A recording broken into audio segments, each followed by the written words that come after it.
یہ راہ گزر بھی تیرے انتظار میں تھی۔ یہ 583 عیسوی کا زمانہ ہے۔ رسول اللہ صلی اللہ علیہ وآلہ وسلم پچھلے 4 سال سے اپنے چچا ابی طالب کے ساتھ رہ رہے ہیں۔ ابی طالب نے تجارت کی غرض سے ملک شام جانے کا ارادہ کیا ہے۔ رسول اللہ اپنے چچا سے اس قدر مانوس ہیں کہ دونوں ایک دوسرے کے بغیر نہ کھانا کھاتے ہیں نہ کہیں جاتے ہیں۔ ابی طالب نے اپنے بھتیجے کو ملک شام کے سفر کا بتایا تو رسول اللہ اپنے چچا کے گلے لگ کر ساتھ جانے کے لیے ضد کر رہے ہیں۔ ابی طالب تو دل سے چاہتے ہیں، لیکن رسول اللہ کی چھوٹی عمر کی وجہ سے انہیں ساتھ نہیں لے جا رہے۔ مشکل سفر، گھر سے دور، دوسرا ملک، ابی طالب کے ذہن میں بہت سی باتیں ہیں۔ رسول اللہ کا شوق دیکھ کر چچا مان گئے ہیں۔ رسول اللہ یقیناً اس سفر کے بارے میں سوچتے ہوں گے۔ ان دنوں شام کوئی سلطنت نہیں بلکہ سلطنت روم کا ایک صوبہ ہے۔ اس دور کے شام میں آج کے ملک اردن، فلسطین، اسرائیل اور لبنان شامل تھے۔ بصرہ یعنی شام، رومی اور ہیرا یعنی عراق کے علاقے ایرانی سلطنتوں کے ماتحت ہیں۔ سفر شروع ہوتا ہے۔ اس سفر میں رسول اللہ کے چچا زبیر بن عبد المطلب بھی ساتھ ہیں۔ اس قافلے میں 22 افراد شامل ہیں۔ رسول اللہ کے لیے بہت کچھ نیا ہے۔ مختلف قبائل کے لوگ ملتے ہیں۔ راستہ اور سفر نیا ہے۔ رسول اللہ بڑے شوق سے دیکھ اور سیکھ رہے ہیں۔ انہیں لوگوں کے ساتھ ملنے اور وقت گزارنے کا موقع بھی مل رہا ہے۔ سفر کی آسانیوں اور مشکلات کا بھی اندازہ ہو رہا ہے۔ مختلف رنگوں اور نوع کے انسان ملے ہیں۔ لوگوں کو تجارت کرتے ہوئے قریب سے دیکھنے کا موقع ہے۔ اس وقت رسول اللہ کی عمر 12 سال 2 مہینے اور 10 دن ہے۔ ایسی بہت سی چیزیں دیکھی ہیں جو مکہ میں نہیں دیکھی۔ بہت سے ملکوں سے آئے ہوئے لوگ ہیں، مختلف زبانیں بولتے ہیں، لباس بھی مختلف انداز کا پہنے ہوئے ہیں۔ سفر کرتے کرتے یہ قافلہ یثرب، تیمہ اور دومت الجندل سے ہوتا ہوا شام کے شہر بصرہ پہنچا ہے، جو دمشق سے عمان کے راستے میں واقع ہے۔ بصرہ خوران کا مرکزی شہر ہے۔ تورات میں اس شہر کا نام باشان بتایا گیا ہے۔ یہ سفر 2000 کلومیٹر لمبا ہے اور یہ سفر تقریباً 50 دن جاری رہا۔ عرب سے آنے والے تاجر بصرہ شہر کے باہر ہی رکا کرتے ہیں۔ شاید آج کے زمانے کے مطابق یہ کوئی ڈھابا یا ٹرک ہوٹل تھا۔ وہاں عرب کے تاجر اپنی تھکن اتارتے ہیں، رات وہیں رکتے اور اپنے کاروبار کی تیاری کرتے ہیں۔ ملک شام میں تجارتی سرگرمیوں سے پہلے یہ آخری پڑاؤ ہے۔ یہاں ایک بہت بڑا درخت ہے جس کی ٹھنڈی چھاؤں مکہ سے آنے والوں کو اپنی آغوش میں لے لیتی ہے۔ اس کے قریب ہی ایک عیسائی راہب بھی رہتا ہے۔ یہ جگہ صدیوں سے عیسائی راہبوں کے پاس ہے۔ ایک راہب وفات پاتا ہے تو اس کی جگہ کوئی دوسرا یہاں آ کر رہنے لگتا ہے۔ عیسائی راہبوں کے یہاں رہنے کی بنیادی وجہ یہ ہے کہ ان کے علم کے مطابق اس کائنات کے آخری نبی کو یہاں سے گزرنا ہے۔ یہاں رہنے والا راہب آنے جانے والے قافلوں کو دیکھتا رہتا ہے اور آخری نبی کا انتظار کرتا ہے۔ اس زمانے میں یہاں رہنے والے راہب کا نام جرجیس ہے، لیکن وہ بحیرہ کے نام سے مشہور ہے۔ بحیرہ سریانی زبان کا لفظ ہے۔ بحیرہ کے معنی ہیں بے حد دانشمند، علم والا۔ بحیرہ ایک مدت سے یہاں رہائش پذیر ہے۔ اس نے بے شمار عرب قافلے یہاں سے گزرتے اور ٹھہرتے دیکھے ہیں۔ اسے یقین ہے کہ آخری نبی کے آنے کا زمانہ قریب ہے، شاید وہ اپنی زندگی میں ان سے مل سکے۔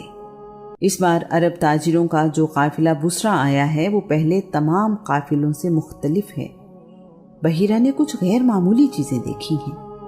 اس کا خیال اسے مجبور کر رہا ہے کہ وہ دیکھے کہ ایسا کیوں ہے۔ بحیرہ نے عرب تاجروں سے کہا ہے کہ میں آپ لوگوں کو کھانے کی ضیافت دینا چاہتا ہوں. آپ سب لوگ میرے مہمان ہیں. یہ بھی درخواست ہے کہ آپ کے قافلے میں شامل تمام لوگ آئیں. عرب کے تاجر تو مسافر ہیں. انہیں اچھا لگا اور دعوت قبول کر لی ہے. یہ بھی سوچ رہے ہیں کہ ہم تو یہاں پہلے بھی کئی بار آ چکے ہیں لیکن راہب نے کبھی ہمیں دعوت پر نہیں بلایا. عرب تاجر کھانا کھانے کے لیے بحیرہ راہب کی دعوت میں پہنچے ہیں. بحیرہ راہب نے سب لوگوں سے فردن ملاقات کی ہے. بحیرہ جو ڈھونڈ رہا ہے وہ اسے نظر نہیں آیا. جن لوگوں سے اب تک وہ مل چکا ہے ان میں کچھ غیر معمولی نہیں ہے. اسے حیرت ہے کہ ایک دن پہلے جو اس نے دیکھا تھا وہ آج کیوں نہیں ہے. اسے یقین ہے کہ اس کی آنکھیں دھوکہ نہیں کھا رہی. مجھے یہاں رہتے ہوئے ایک زمانہ گزر گیا ہے. میں نے کبھی ایسی غیر معمولی چیزیں نہیں دیکھی جو کل اس عرب قافلے کے آتے ہوئے دیکھی ہیں. آخر وہ کون ہے جو مجھے ابھی تک نظر نہیں آیا؟ بحیرہ نے عرب تاجروں سے پوچھا. کیا تمہارے قافلے میں شامل سب لوگ یہاں آ گئے ہیں؟ عرب تاجر کہنے لگے ایک بچہ بھی ہمارے ساتھ ہے جو یہاں نہیں آیا. ہم اسے اپنے سامان کی دیکھ بھال کے لیے چھوڑ آئے ہیں. بحیرہ نے خواہش ظاہر کی اور کہا اس بچے کو بھی میری دعوت میں لے آئیں. میں چاہتا ہوں کہ آپ کے قافلے میں شامل سب لوگ میرے مہمان بنے. ہوا کچھ یوں کہ جب ان تاجروں کا قافلہ اس پڑاؤ کی طرف بڑھ رہا تھا تو بحیرہ نے دیکھا کہ بادل کا ایک ٹکڑا ان لوگوں پر سایہ کیے ہوئے ہے. جیسے جیسے یہ قافلہ آگے بڑھ رہا ہے بادل کا ٹکڑا بھی آگے بڑھ رہا ہے. بحیرہ ایک مدت سے یہاں آباد ہے. اس نے ایسا کبھی نہیں دیکھا. یہ دیکھ کر بحیرہ کی توجہ ان لوگوں کی طرف ہوئی. جب یہ قافلہ قریب آیا تو بادل کا ٹکڑا بھی قریب آ گیا. بحیرہ نے غور کیا تو بادل کا ٹکڑا پورے قافلے پر سایہ کیے ہوئے نہیں تھا بلکہ سایہ ایک دو لوگوں کے سر پر تھا. قافلہ رکا تو بادل بھی رک گیا. کہیں یہ وہی ہستی تو نہیں ہے جس کا مجھے انتظار ہے؟ بحیرہ اپنے آپ سے سوال کرنے لگا. قافلہ درخت کے سائے میں رکا تو اس درخت کی شاخیں بھی جھک گئیں. بادل کا ٹکڑا اور درخت کی شاخوں کا جھکنا سائے والی جگہ کو اور بھی پرسکون بنا رہا تھا. بحیرہ نے سوچ لیا کہ میں اس قافلے کے تمام لوگوں سے ملوں گا. الہامی کتابوں میں بتائی گئی نشانیوں کو اس قافلے کے لوگوں میں تلاش کروں گا. بحیرہ اس سے پہلے کسی عرب تاجر سے بات بھی نہیں کرتا تھا. بحیرہ دعوت میں آئے ہوئے تمام لوگوں سے مل چکا ہے. اسے ایک بھی چہرہ ایسا نہیں ملا جس کی بحیرہ کو تلاش ہے. بحیرہ کی درخواست پر بچہ بھی یہاں آ گیا ہے. یہ کیا؟ بحیرہ کی حیرانی اور خوشی بیان سے باہر ہے. وہ جس کی تلاش میں ہے یہ تو ہو بہو وہی چہرہ ہے. خوبصورت شکل، کشادہ پیشانی، پر نور چہرہ، سنجیدگی اور پیاری آنکھیں. ایسا چہرہ ہے کہ اسے تکتے رہنے کو دل چاہتا ہے. معصومیت چہرے سے ظاہر ہو رہی ہے. بحیرہ کا مقصد پورا ہو گیا ہے. اسی لیے تو اس نے دعوت کا اہتمام کیا ہے. بحیرہ کے لیے باقی لوگ اب شاید وہاں موجود ہی نہیں ہیں. نہ اسے عرب کے تاجروں میں کوئی اور خوبصورت نظر آ رہا ہے، نہ شناسا، نہ کوئی بڑا تاجر، نہ ہی کوئی باروق. اسے تو زندگی بھر کی محنت وصول ہوتی نظر آ رہی ہے. بحیرہ راہب اپنی خوش قسمتی پر نازا ہے. اس سے پہلے بھی کئی راہب اس ہستی کا انتظار کرتے کرتے دنیا سے چلے گئے. بحیرہ کی ساری توجہ اس بچے کی طرف ہے. بحیرہ نے رسول اللہ کو اپنے پاس بٹھا لیا ہے. ان کے ہاتھ اپنے ہاتھوں میں لیتے ہوئے کہا ہے بیٹا تمہیں لات و عزا کی قسم. بحیرہ جانتا ہے کہ عرب کے لوگ لات و عزا کو خدا سمجھتے ہیں. میں جو کچھ تم سے پوچھوں سچ بتانا. رسول اللہ نے جواب دیا ہے مجھے لات اور عزا کی قسم نہ دیجیے.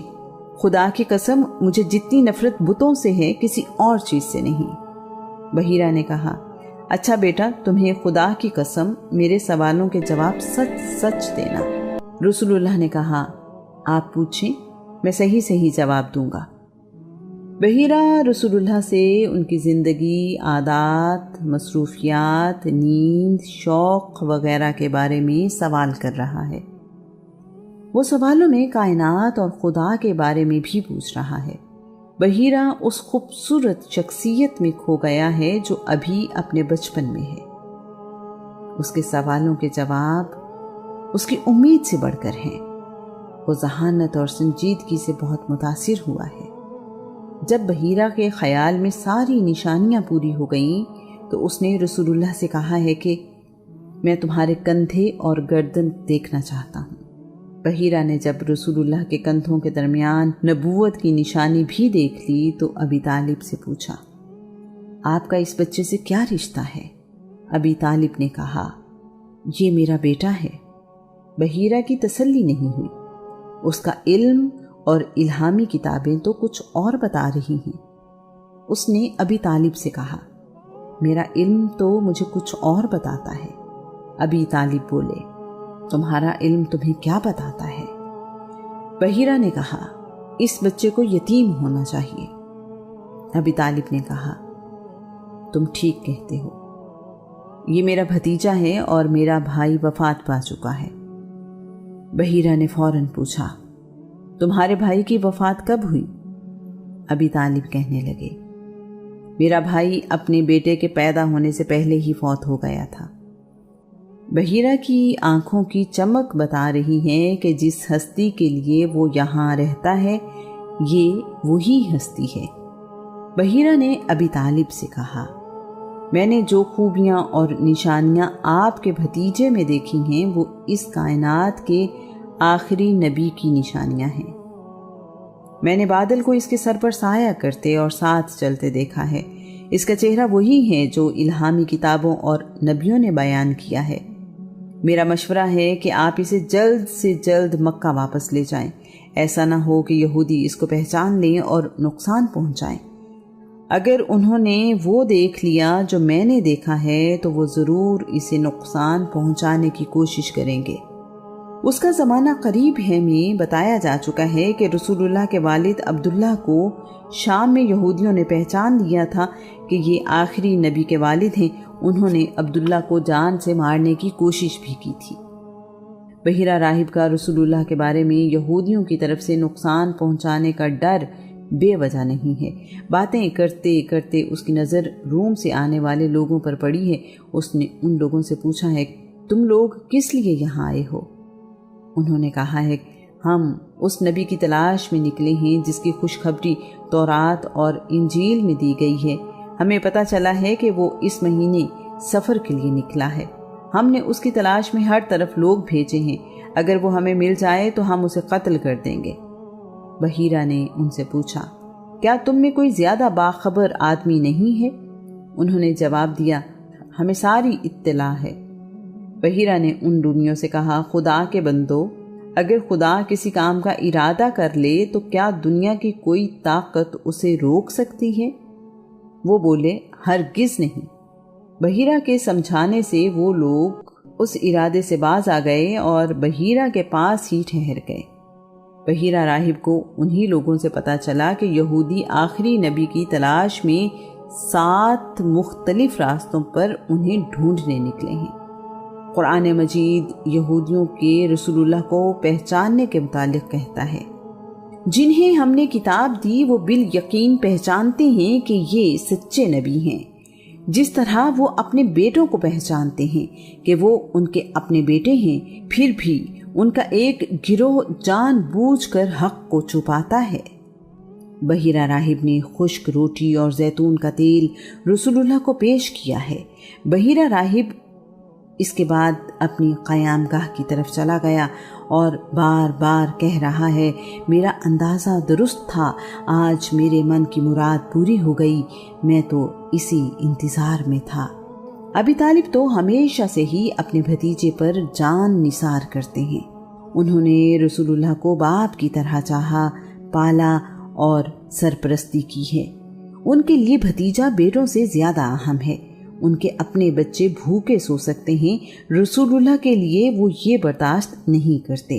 مکہ کا عزت دار انسان، بنی ہاشم کا سردار، اپنے علاقے کا سخی، اپنی جان سے زیادہ رسول اللہ کی حفاظت کو اہم سمجھتا ہے۔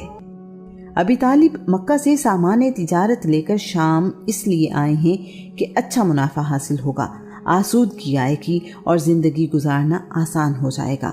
طالب بن ابی طالب، عقیل بن ابی طالب اور جعفر بن ابی طالب کا مستقبل اچھا ہوگا۔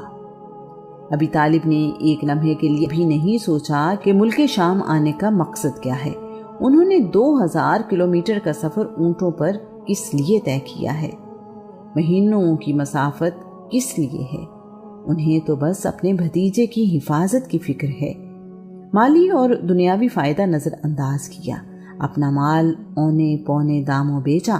مکہ سے ساتھ آئے ہوئے تاجر پریشان ہیں کہ ایک عقل مند اور ذمہ دار تاجر سب کچھ جانتے اور سمجھتے ہوئے بھی اپنا سامان بغیر نفع کے بیچ رہا ہے۔ اسے اب ملک شام سے سامان خرید کر مکہ لے جانے میں بھی کوئی دلچسپی نہیں ہے۔ ابی طالب یہیں سے رسول اللہ کے ساتھ مکہ واپس لوٹ آئے ہیں۔ ابی طالب نے بحیرہ سے مل کر یہ جان لیا ہے کہ یہ راہ گزر بھی تیرے انتظار میں تھی۔ تاریخ اس بارے میں خاموش ہے کہ رسول اللہ کے چچا زبیر بن عبد المطلب بھی ان کے ساتھ مکہ واپس آ گئے یا باقی تاجروں کے ساتھ ملک شام میں ہی رکے۔ رسول اللہ سفر شام سے واپس آ چکے ہیں۔ اب 591 عیسوی کا زمانہ ہے۔ رسول اللہ کی زندگی پہلے جیسی ہی ہے۔ آپ بکریاں چرانے جاتے ہیں اور کائنات پر غور کرتے ہیں۔ اس زمانے میں رسول اللہ کا ملک شام جانا اور بہت سے تجربات سے گزر کر واپس آنا بہت اہم ہے۔ رسول اللہ اپنے ہم عمر لڑکوں سے زیادہ با اعتماد بھی ہیں اور علم بھی ان سے زیادہ رکھتے ہیں۔ رسول اللہ کو بکریاں چراتے ہوئے 12 سال گزر چکے ہیں اور شام سے واپس آئے ہوئے 8 سال۔ اب رسول اللہ تجارت کرتے ہیں، سامان تجارت دور دراز علاقوں میں لے کر جاتے ہیں۔ اب رسول اللہ کی عمر 20 سال ہے۔ جب رسول اللہ کسی سفر سے واپس آتے ہیں تو کاروبار کا مکمل حساب کتاب دیتے ہیں۔ کچھ ہی عرصے میں لوگوں میں یہ بات مشہور ہو گئی ہے کہ محمد کو تجارت کے لیے بھیج کر بے فکر ہو جاؤ۔ اس جیسا ایماندار اور ذمہ دار انسان ملنا مشکل ہے۔ یہ سمجھدار بھی ہے اور قابل اعتبار بھی۔ یہاں یہ بات بھی قابل غور ہے کہ اگر لوگ بعد از اعلان نبوت رسول اللہ کو سچا اور ایماندار کہتے تو یہ صرف عقیدت ہوتی۔ رسول اللہ تو عین جوانی میں امین اور صادق کہلائے۔ امانت اور سچائی اگر کسی شخصیت میں یکجا ہے تو وہ رسول اللہ کی ذات ہے۔ اعلان نبوت تو 40 سال کی عمر میں کیا۔ کردار کی اچھی صفات تو ہمیشہ سے ہی لوگوں کے سامنے ہیں۔ اس زمانے میں سونا عرب اور باقی دنیا میں نایاب ہے۔ 5 گرام سونا جو تقریباً آدھا تولہ ہوتا ہے، ایک غریب آدمی کی زندگی سنوارنے کے لیے کافی ہے۔ رسول اللہ قیس بن زید کے ساتھ تجارت کرتے ہیں۔ قیس بن زید اپنا مال تجارت رسول اللہ کو دے کر دور دور علاقوں میں بھیجتا رہتا ہے۔ دور دراز کے سفر پر بہت کم قافلے جاتے ہیں۔ مال تجارت جتنی دور جاتا ہے منافع اتنا ہی زیادہ ملتا ہے۔ رسول اللہ یہ مال تجارت بیچ کر تقریباً 1500 سے 2000 طلائی سکے لاتے ہیں۔ رسول اللہ کا مال تجارت اس لیے بھی جلدی اور اچھے دام پر بک جاتا ہے کہ لوگوں کو اس تاجر کی زبان اور مال پر یقین ہے۔ 5 گرام کا ایک سکہ اس زمانے میں کسی کے لیے بہت بڑی دولت ہے۔ ایسے میں ایک نسبتاً غریب آدمی ہزاروں سکوں کا مالک ہو، پوری ایمانداری سے واپس آ کر پیسے جمع کروا دے، یہ معمولی بات نہیں ہے۔ اگر کوئی یہ دولت لے کر کسی دوسرے ملک یا علاقے میں چلا جائے تو زندگی عیش سے گزار سکتا ہے۔ اس زمانے میں کسی کو ڈھونڈنا ممکن نہیں ہے۔ رسول اللہ کی ایمانداری کا عالم یہ ہے کہ قیس بن زید کو ہمیشہ اس کی توقع سے زیادہ رقم ملتی ہے۔ جب رسول اللہ نے قیس بن زید سے تجارت کرنا چھوڑی تو قیس نے کہا خدا کی قسم اس کے بعد مجھے تم جیسا دیانتدار اور شریف انسان نہیں ملے گا۔ اس کے علاوہ یہاں ایک اور بات بتانا بھی ضروری ہے کہ رسول اللہ جب مال تجارت لے کر جاتے ہیں تو بہت سے دوسرے تاجر بھی اپنا سامان رسول اللہ کے ہاتھ بھیج دیتے ہیں، رسول اللہ کو منافع دینے کی بات بھی کرتے ہیں۔ قیس بن زید کا بیان ہے کہ اگر محمد نے میرے مال کی تجارت کرتے ہوئے کسی اور کا مال بیچا ہے تو اس تاجر سے نہ منافع لیا نہ ہی اس کام کی اجرت لی، حالانکہ یہ محمد کا حق تھا۔ امام احمد بن حنبل کا بیان ہے، رسول اللہ جب سفر سے واپس آتے تو اپنے دوستوں سے ملتے، ان کی خیریت دریافت کرتے، اگر محسوس کرتے کہ کسی دوست کی مالی حالت اچھی نہیں تو اپنے منافع میں سے اس کی مدد کرتے۔ رسول اللہ غریب اور بوڑھے لوگوں کی مدد کرتے ہیں، ان کا بوجھ اٹھاتے ہیں۔ اگرچہ رسول اللہ دولت مند نہیں ہیں لیکن سخاوت میں ان سے زیادہ کوئی نہیں ہے۔ حسین بن علی بیان کرتے ہیں، رسول اللہ اپنی آمدنی کو 3 حصوں میں تقسیم کرتے تھے۔ ایک حصہ اللہ کی راہ میں خرچ کرتے، دوسرا حصہ اپنے گھر والوں کو دیتے اور تیسرا حصہ اپنی ذات کے لیے رکھتے تھے۔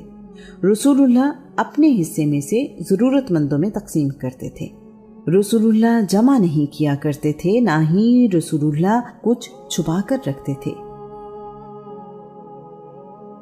واپس اپنے قبیلے والوں کے پاس جاتا ہے، اپنے قبیلے کے لوگوں کو ساتھ لے کر حملہ کرتا ہے۔ جواب میں اسے مکہ کے قبیلوں کا سامنا کرنا پڑتا ہے۔